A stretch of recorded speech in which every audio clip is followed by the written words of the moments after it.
আসসালামু আলাইকুম। প্রিয় দর্শক, আপনারা জানেন যে অন্তর্বর্তীকালীন সরকার যখন দায়িত্বে ছিলেন, মানে ডক্টর ইউনূসের সরকার, তখন তারা বিভিন্ন সময় বিভিন্ন অধ্যাদেশ করেছিলেন। অধ্যাদেশ মানে হলো গিয়ে আইন, মানে এক একটা সময় এক একটা প্রয়োজনে এক একটা করে আইন করেছিলেন। কিন্তু আইন করার নিয়ম হলো আইনটা করতে হয় সংসদে, কিন্তু সেই সময় কোনো সংসদ ছিল না। কাজে সংসদ না থাকলে পরে সংবিধানের 93 ধারায় একটা জিনিস বলা হয়েছে যে রাষ্ট্রপতি অধ্যাদেশ জারি করতে পারেন। অধ্যাদেশ মানে উনি একটা আইনের মতো করেই করবেন, ওটা রাষ্ট্রপতি জারি করবেন। এটা আপৎকালীন সময়ের জন্য, যে ওই সময় যেহেতু কোনো সংসদ নেই, কাজেই উনি এটা করে দিলেন। এবং করার পর পরবর্তী সময়ে যখন সংসদ বসবে, তার বসার প্রথম 30 দিনের মধ্যে সেই অধ্যাদেশগুলিকে সংসদ যদি অনুমোদন দেয়, তাহলে সেগুলো আইনে রূপান্তরিত হবে। আর যদি সংসদ সেগুলি অনুমোদন না দেয়, তাহলে সেগুলো বাতিল হয়ে যাবে। আরও একটা কথা, যদি পরবর্তী সংসদ বসার পর 30 দিনের মধ্যে সেগুলিকে উপস্থাপনই করা না হয়, সংসদ যদি বলে এগুলি আমরা উপস্থাপন করব না, তাহলেও সেগুলো বাতিল হয়ে যাবে। মোদ্দা কথা হলো সংসদ বসার 30 দিনের মধ্যে সেগুলো ঠিক করতে হবে। তো আমাদের এই সংসদ বসেছে মার্চের 12 তারিখে। মার্চের 12 তারিখে হলে পরে এপ্রিলের 12 তারিখের মধ্যে এগুলোর একটা ব্যবস্থা করতে হবে। এবং 133টা অধ্যাদেশ কিন্তু জারি করেছিল অন্তর্বর্তীকালীন সরকার। তার মধ্যে 98টি অধ্যাদেশ হুবহু বিল আকারে তোলা হবে বলে বলা হচ্ছে। এটা কে বলছে? সংসদের একদম প্রথম দিনই সংসদে একটা কমিটি করে দিয়েছিল, একটা বিশেষ কমিটি গঠন করে দিয়েছিল যে এই যে এতগুলি অধ্যাদেশ আছে, এই বিশেষ কমিটি সেগুলো যাচাই বাছাই করবে। সেই 15 সদস্যের কমিটির মধ্যে বিএনপি ছিল এবং জামাতের এমপিরা, 3 জন জামাতের এমপি ছিল, 12 জন বিএনপির এমপি ছিল। তো এই যে জিনিসটা করা হলো, সেই বিশেষ কমিটি সেখান থেকে বলল যে আমরা 98টা অধ্যাদেশকে যেমন আছে তেমন হুবহু আমরা পাশ করে নেব। তো 98টা চলে গেলে আর থাকলো 35টা। এখন এই 35টার মধ্যে 15টা তারা বলছে আমরা এটা সংশোধিত আকারে সংশ্লিষ্ট মন্ত্রণালয়ের মাধ্যমে বিল আকারে তোলা হবে এইবারে, এই 12 তারিখের মধ্যে। মানে 15টা অধ্যাদেশকে তারা বলবে যে এগুলো যে যে মন্ত্রণালয়ের জন্য প্রযোজ্য, সেই মন্ত্রণালয় এগুলোকে একটু চেঞ্জ করতে হবে, একটু চেঞ্জ করে এই সময়ের মধ্যে তুলবে এবং সেগুলোকে তারা আইনে রূপান্তরিত করে নেবে। আর থাকলো 20টা। আর যে 20টা আছে, সেই 20টার মধ্যে 16টা তারা বলছে যে এগুলো এখনই বিল আকারে উত্থাপন করা হবে না, পরবর্তী সময়ে আরও যাচাই বাছাই করে সেগুলো নিয়ে আলোচনা করা হবে। এবং বাকি যে 4টা আছে, ওই 4টাকে তারা বাতিল করে দিয়েছে, এগুলো আমরা তুলবই না, এগুলো নিয়ে আলোচনাই হবে না আপাতত। এখন এই জায়গাটাই হলো মূল প্রসঙ্গ। আমি যদি এই 20টার কথা ধরি, যে 16টা এখনই বিল আকারে উত্থাপন না করে পরবর্তী সময় যাচাই বাছাই করে অধিকতর শক্তিশালী করে নতুন বিল আকারে উত্থাপন করা হবে, সেগুলোতে এখন তাহলে যে সংসদ এগুলি ছিল এগুলি বাতিল হয়ে গেল। আর যে 4টা একদম বাতিলই করে দিল, ওগুলি এখন সংসদে বিল আনয়ন করা হবে না, রহিত করে দেবে, সংসদে বিল তুলবে, এগুলি বাতিল করে দাও, সেগুলো বাতিল করে দেবে। এখন এই 4টা কি? এই 4টার মধ্যে প্রায় সবগুলি বিচার বিভাগ সংক্রান্ত, মানে বিচার বিভাগের স্বাধীনতা নিশ্চিত করার জন্য কয়েকটা অধ্যাদেশ জারি করা হয়েছিল। যেমন সুপ্রিম কোর্টের বিচারক নিয়োগ, সুপ্রিম কোর্ট সচিবালয় অধ্যাদেশ, সুপ্রিম কোর্ট সচিবালয় সংশোধন অধ্যাদেশ, এইগুলি জারি করা হয়েছিল। বেসিক্যালি এগুলোই তারা রহিত করে দিচ্ছে, মানে একদম বাতিল করে দিচ্ছে, এরকম 4টা। এখন এই যে 4টা বাতিল করে দিল, এগুলি বেসিক্যালি কিন্তু বিচার বিভাগের স্বাধীনতার সঙ্গে সংশ্লিষ্ট। এখন তাহলে কি এই সরকার বিচার বিভাগের স্বাধীনতা চায় না? এটা কিন্তু একটা বড় প্রশ্ন। আমরা দেখেছি যে বিভিন্ন সময়ে এই বিচার বিভাগের স্বাধীনতার কথা সবাই বলে, কিন্তু যখন যে ক্ষমতায় যায় সে যে প্রথমেই বিচার বিভাগের স্বাধীনতাকে খর্ব করতে চায়। মানে তারা চায় যে বিচার বিভাগ সরকারের ইচ্ছা মতো চলবে, সরকারের পছন্দ অনুযায়ী বিচারক নিয়োগ করা হবে, সরকার যেভাবে চাইবে সেভাবে রায় আসবে, এই ধরনের একটা আকাঙ্ক্ষা ক্ষমতায় যে যায় তার মধ্যে আমরা এর আগে দেখেছি। শেখ হাসিনাও তাই করেছেন।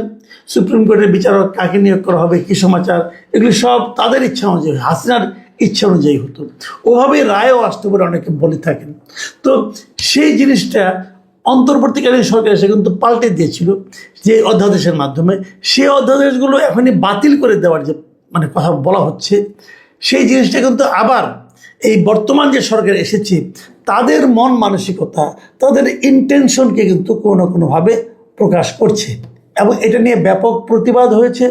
এবং এই প্রতিবাদ নিয়ে মানে অলরেডি আগামী শনিবার দিন রাজপথেও বিরোধী দল, বিশেষ করে জামাত, এনসিপি এরা রাজপথে নামবে বলে হুমকিও দিয়েছে, কর্মসূচিও দিয়েছে।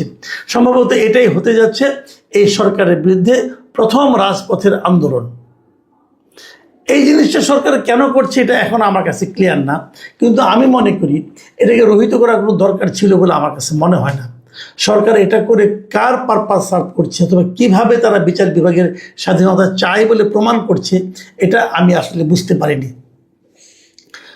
এর বাইরে যে 16টা তারা পরবর্তী সময়ে উত্থাপনের সিদ্ধান্ত নিয়েছে, তার মধ্যে আছে গুম প্রতিরোধ ও প্রতিকার কমিশনেরই, দুর্নীতি দমন কমিশন, জাতীয় মানবাধিকার কমিশন অধ্যাদেশ, পুলিশ কমিশন অধ্যাদেশ এবং গণভোট অধ্যাদেশ। এগুলিকে তারা বলছে যে এগুলি এখন আপাতত উপস্থাপন করা হবে না, পরে করবো আমরা। এখন উপস্থাপন না করা মানে হচ্ছে এগুলো আর কার্যকর থাকছে না। এখন এগুলো নিয়ে আপনারা এর মধ্যে অনেক পত্রিকায় লেখা পাবেন, মতামত পাবেন, বিশ্লেষণ পাবেন, এগুলো নিয়ে আপনারা পড়তে পারেন। আমার মনে হয় এর মধ্যে আমি সোহরাব হাসান ভাইয়ের একটা লেখা দেখলাম প্রথম আলোতে, আপনারা ওটা যদি পড়েন মোটামুটি একটা ধারণা পেয়ে যাবেন যে কী কী অধ্যাদেশ তারা এখন উপস্থাপন করছে না, পরে করবে, এগুলো দেখবেন। তো সোহরাব হাসান ভাই লেখাটা আপনার সবাইকে পড়ার অনুরোধ করছি। কিন্তু ওখানে আমি আজকে যে আলোচনাটা করবো একটা বিষয়, সেটা হলো গণভোট অধ্যাদেশ নিয়ে। এই বিষয়টা নিয়ে সোহরাব ভাই তেমন কিছু বলেননি, অথচ আমার কাছে মনে হয়েছে যে গণভোট অধ্যাদেশ নিয়ে যেহেতু সোহরাব ভাই অথবা অন্য কোনো আমি কোথাও কোনো লেখা পাইনি, কাজে আমি সিদ্ধান্ত নিচ্ছি এটা নিয়ে আপনাদের সঙ্গে আমি একটু কথা বলতে চাই যে গণভোট অধ্যাদেশটা কী আসলে। গণভোট রাষ্ট্রপতি বলেছিলেন যে গণভোট দেওয়া হবে জুলাই সনদ বাস্তবায়নের জন্য, এবং এই জন্য উনি একটা অধ্যাদেশ জারি করেছিলেন। মজার ব্যাপার হলো রাষ্ট্রপতির আসলে এই ধরনের কোনো অধ্যাদেশ জারি করার এখতিয়ারই নেই। আপনি অধ্যাদেশগুলি পাশ করেন, কোনো সমস্যা নেই, কিন্তু যেটা উনি অধ্যাদেশ করতেই পারেন না, যেটা অধ্যাদেশই হয় না, সেটা আপনি পাশ অথবা বাতিল কীভাবে করবেন? মানে 93 সংবিধানের 93-এর এক ধারায় বলা আছে যে আপনি করতে পারবেন, অধ্যাদেশ রাষ্ট্রপতি জারি করতে পারবে, কিন্তু পরে আবার ওখানে একটা শর্ত দেওয়া আছে। শর্ত হলো যেগুলো সাধারণ সময়ে আইন করা যায় এই আইনগুলিকেই কেবল অধ্যাদেশ করা যাবে। কিন্তু গণভোট তো কোনো আইনের অংশ না, গণভোট হলো সংবিধানের অংশ। গণভোটটা আগে সংবিধানের মধ্যে ছিল, কিন্তু গণভোট আপনি আইন আকারে সিম্পল মেজরিটি দিয়ে গণভোট করা যায় না, মানে গণভোটের বিষয়টাকে নিয়মটাকে পাশ করা যায় না। কাজে এইটা আসলে রাষ্ট্রপতি করতেই পারে না। যে জিনিসটা করতেই পারে না সেই জিনিসটা করেছেন, এবং সেটাকে এখন পাশ করার প্রশ্ন উঠছে, এটা তো পাশ হবে কীভাবে আমি বুঝতে পারছি না। কিন্তু ব্যাপারটা সেই বিচারে গণভোট কিন্তু আসলে অবৈধ অধ্যাদেশ ছিল, অধ্যাদেশ ইটসেলফ অবৈধ ছিল, এটা আমার বিবেচনা, আমি এইভাবে এটা মনে করি। তো এখন সেই জিনিসটা যদি পাশ করে নেয় তাহলে এই যে গণভোটটা হয়ে গেল, এটা কিন্তু এক ধরনের বৈধতা পায়। কিন্তু একটা অবৈধ জিনিসকে আপনি কীভাবে বৈধতা দিবেন, এটা কিন্তু একটা বেসিক কথা। 2 নম্বর কথা হলো গণভোট যেটা হয়েছে সেটা কিন্তু এক ধরনের প্রতারণা বলে আমি মনে করি।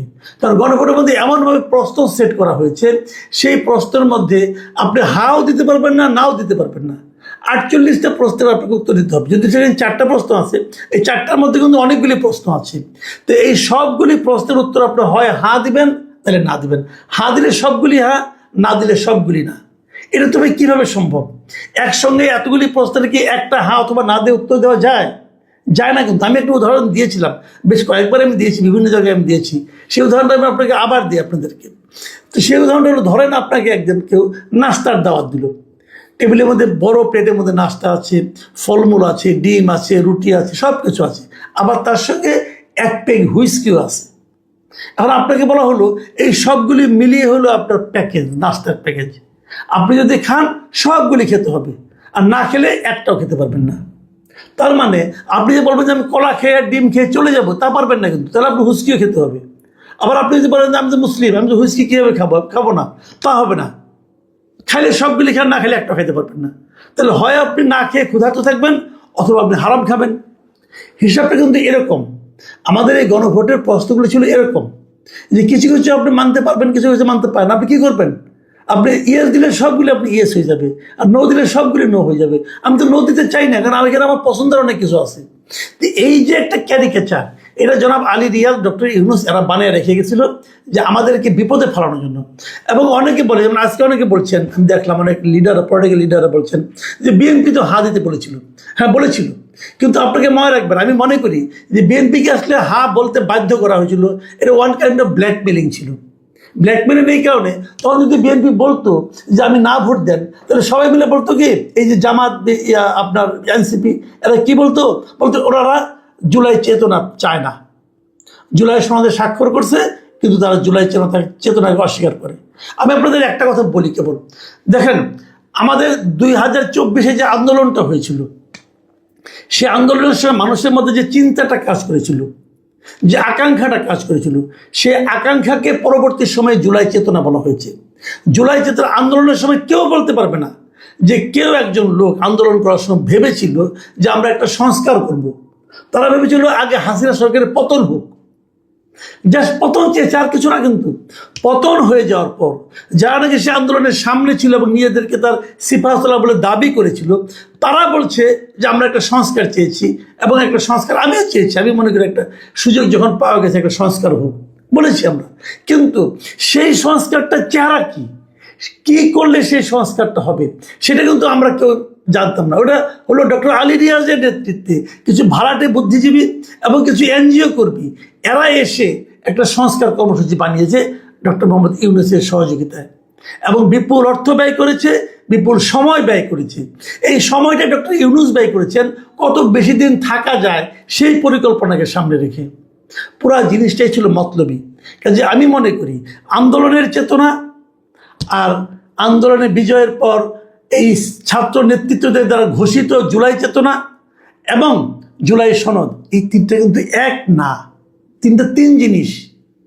জুলাই সংস্কার মানে জুলাই সনদ মানেই যে সব ভালো কিছু সংস্কার হয়ে যাচ্ছে, তাও কিন্তু না।